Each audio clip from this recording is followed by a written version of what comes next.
Tens of thousands of Muslim worshippers were on the Temple Mount when clashes broke out with Israeli security forces on the first day of Eid al-adha.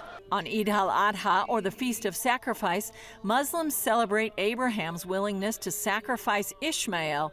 They say God stopped him and provided a lamb instead.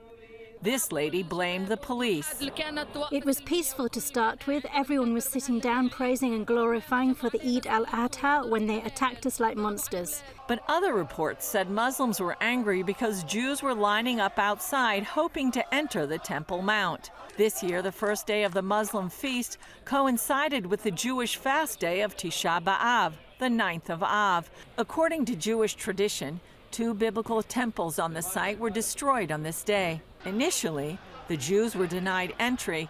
Then about 1,700 were allowed to go up to the Temple Mount, the site of those former biblical temples. According to a status quo agreement between the Israeli government and Islamic authorities, only Muslims are allowed to pray on the Temple Mount. In addition, for years, some rabbis forbid Jews from visiting the site because of its holiness.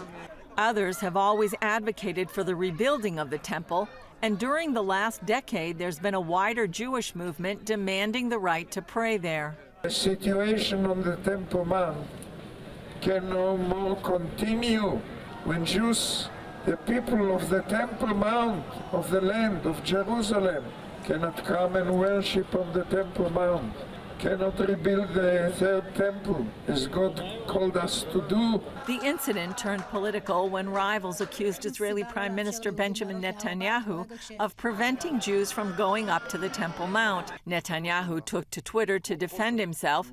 He said he already decided last week the Jews could go up to the Temple Mount. The question was not if they could go up, but rather how to manage it in the best way possible to ensure public safety.